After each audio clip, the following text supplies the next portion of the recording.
to Yahweh, Bahashem, Yahweh Shai, Bahashem, Rakakadash, Dawa, honors to the apostles of Great Millstone, peace, blessings, and honors to all the brothers in this truth. As you see what's on the screen, here, if I could get it to act right real quick. So as you... Okay, I got it to act right. As you can see on the screen, it says Nick Cannon apologized for anti-Semitic comments. I feel ashamed. And see, that's why I really don't like to do a lot of videos on these celebrities, because it's pretty much known that they're going to fold. You know, like me and one of the ox was talking, you know, we be going back and forth, you know, just talking about things that be happening. And then I sent him a little message with this post, and I was like, he folded. Because the ox was like, yeah, 9 times out of 10 he gonna fold. But I had actually thought, like, I'm like, man, he might not fold because he been on that, you know, that whole trip of trying to find the truth and stuff like that. And I thought he was smart enough to know what he was doing, to the point where if he was going to do it, he had a reason that he wasn't going to fold. But nevertheless, he did fold. You know, we was trying to speculate probably, well, what happened to make him fold, man? You never know what happened behind the scenes. You never know what those people said to him. You know, when they come to you and they're like, look, man, this is a hate crime. We're gonna charge you in it, you know, or you could just come out and apologize. You could lose your riches, you could lose your money, your little empire that you made. Worst of all, you could lose custody of your children because you're gonna go to jail, you know, or they just do it like the cartel do it. You know, they just send a couple hitters over there and give you a quick scare real quick, you know, let a couple shots out through a window with a silencer, nobody never heard it, or pop up in your living room and then leave, you know, just to let you know you could be touched. And, you know, that'll scare, man. You never know what happened behind the scenes, man. Maybe it was just as simple as he started to think of, man, look what I'm about to lose. Do I really want to do this? You know, and he repented to Esau. You know, he folded. But the thing is like the Lord. My theory of why the Lord used, and this is just my theory, the Lord used these famous people with these platforms just to kind of get things stirred up, just to bring the truth out, even though you could see signs that he's not in the truth from the beginning, because he was talking about that whole melanin thing and stuff like that, when this stuff is way deeper than that, because you got Israelites that have less melanin. You got people of the other nations that got more melanin. So it ain't about that, man. But, you know, I think the Lord just used these people to come out, stir things up for us. See, and we having that talk too. That's the difference between us and these celebrities. Because really, all these celebrities, they just repeating what the prophets, the ones that be out there on the highways and byways, they really just repeating what we say. So you say, what's the difference? If they got bigger platforms and stuff and they're more popular and famous, then why do I need to listen to you prophets? I could just go get it from a person like Nick Cannon. But that's the difference. You're seeing the difference right in front of you. The difference is we willing to give our lives for this. We really mean it when we say it. You know, we're not going to backtrack. We're not going to say something and backtrack. You know, we do our research. You know, we go into this book.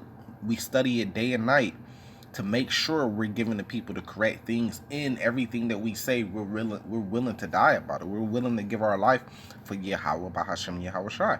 They not. You know, that's the difference, you know. I'm going to keep reading through this. The Masked Singer host posted a message on Twitter on Wednesday, and Fox say he'll remain part of the hit series. So he got to remain part of that hit series, but you know, he had to do some wild things behind the scene, man. Nick Cannon posted an apology message via Twitter on Wednesday after he received criticism for anti-Semitic language used in a recent podcast episode. He was dropped by Viacom CBS earlier this week after the podcast surfaced and received wide visibility, which Esau, if he really wanted it to go away, he would have just did nothing about it and kept it under wraps and probably hollered at Nick Cannon behind the scenes. But really, he's just helping us spread this truth, man. So really, it's the Lord behind it. First and foremost, I extend my deepest and most sincere apologies to the Jewish sister and brothers for the hurtful and divisive words that came out my mouth during an interview with Richard Griffin. Cannon wrote. folded, man.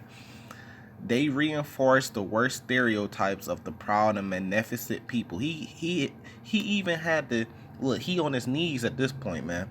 He even had to go and call them proud and magnificent people. When you was just saying how they're the devil of the earth and how they're savages and how they trying to steal our birthright and stuff like that. Now you saying that they're proud and magnificent people. And I feel ashamed, even to the point where you feel ashamed of the uninformed and naive place that these words came from. The video of this interview has since been removed. So they removed the video, and now he's claiming he's uninformed and naive. See, the thing is, when they say you need to be educated, when you come out saying something like this, when they say you need to be educated, they're talking about through them. You need to know you need to speak, you need to sing the song that they're singing for them to consider you be educated. They consider us all to be fools, right? But that's in wisdom, here, Wisdom of Solomon chapter 5. Here, I get it real quick. But let's see what else. So then they just go on talking about, how they condemn everything, and he apologized pretty much. He's going to get to keep some stuff for apologizing, man. He folded, man. It's crazy, man. He folded. This is Wisdom of Solomon chapter 5. Then should a righteous man stand in great boldness before the face of such as have afflicted him, and made no account of his labors. When they see it, they should be troubled with terrible fear, and should be amazed. So we standing, the righteousness man is standing in great boldness. That's your prophets. That's the hopeful elect that you see on the corners and stuff, street teaching. Nick Cannon, he didn't stand in great boldness. He didn't stand in great boldness in the face of such as have afflicted him. He stood up and said something, but then he folded. See, he didn't stand right there in the scriptures. I mean, that's the spirit, right? And this is what's going to happen. When they see it, they should be troubled with terrible fear, and should be amazed at the strangeness of his salvation so far beyond all that they look for, right? Because they're the wicked elite, right, that shut down Nick Cannon and made him fold. They was in great fear when he stood up and said that. Because, it's like a wave, if he say that and other entertainers come out and start saying the same thing, then the people going to follow it. So they was in great fear. They had to shut him down. And the thing is they're amazed at the strangeness of our salvation. They wondering, like, man, after all these years of us lying, manipulating, deceiving the world, some way, somehow, these people got the truth. How did that happen? So they're amazed at it. They like, dang, look, these people are waking up. How are they getting this after all this time? And then when we actually get saved with those UFOs, they gonna be in great fear and amazed at the same time, beyond all they looked for, right? And they repenting and groaning for anguish of spirits shall say within themselves, this is he who we had sometime in derision, in a proverb of reproach. They call us niggas, spics. They say that the Native Americans are red when in reality they're the red men. Stuff like that. We of fools accounted his life madness, and his end to be without honor. So they say our life is madness and we ain't got no honor. But they gonna see it's the opposite. How is he numbered among the children of God, and his lot is among the saints? Therefore we have erred from the way of the truth. See, they're not following the truth. And the light of righteousness hath not shined unto us, and the sun of righteousness rose not upon us, right? Because Yahweh Shai ain't gonna rise upon y'all, man. He is the word, right? So in verse 7, we wearied ourselves in the way of wickedness and destruction.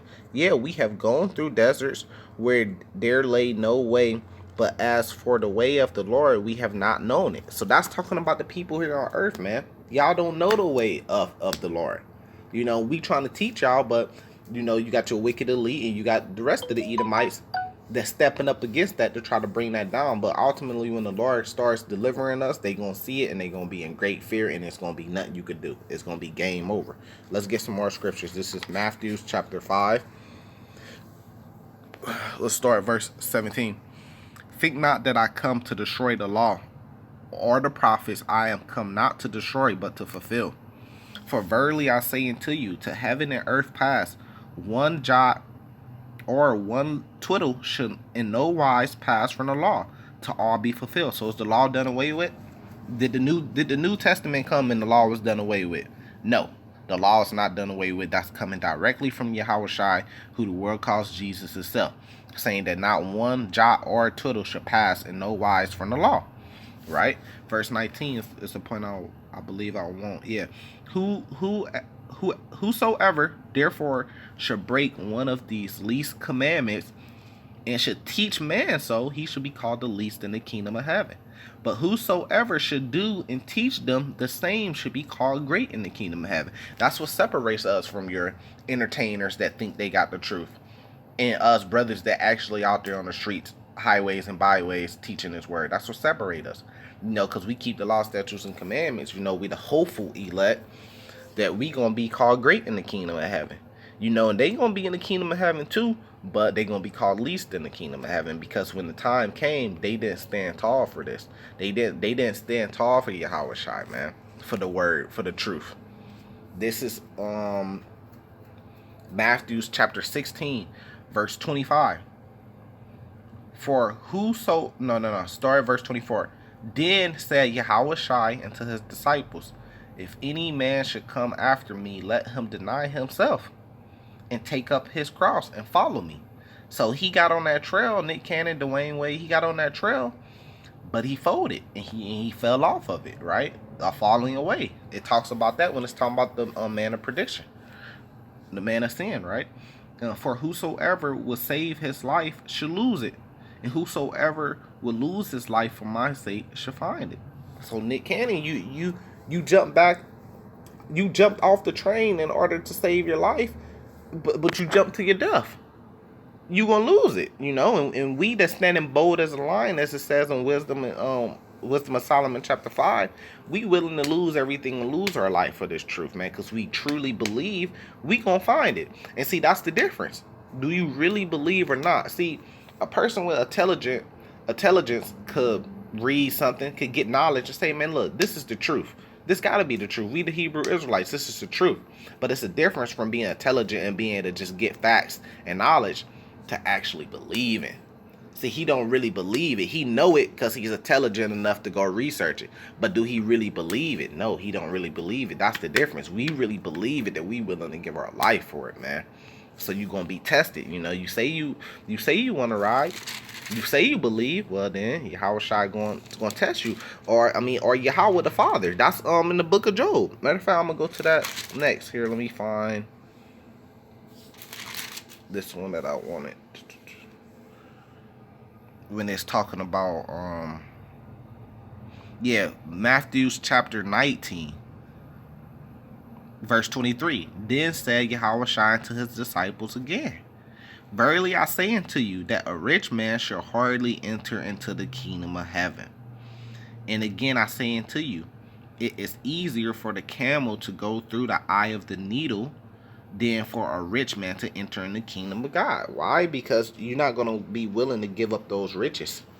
You're not going to be willing to give up those riches. You're not going to be willing to give up your life, your style of life, just to struggle for a period of time until Yahweh Shai come save you. You ain't going to be willing to do that. Why? It comes down to belief, because you really don't believe, man. And it talked about that in Job. If you read the book of Job, you know the story of Job. That Satan was sent to tempt him. Little by little, he got more power over him to tempt him. He took his kids and all that stuff and all his riches and all that stuff like that. Because the Lord had a hedge around Job. See, you want to be in this truth and this work, so the Lord have that hedge around you when you need it. The book of Job proves that.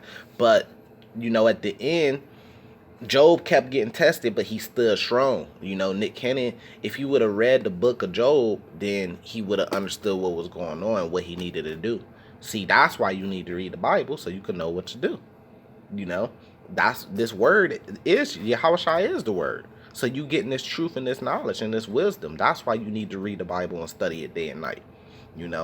But at the end, pretty much just to run straight through it, Job ended up getting way more back than what he had lost. Why? Because he repented and he stayed strong. He stood up for the Lord, you know.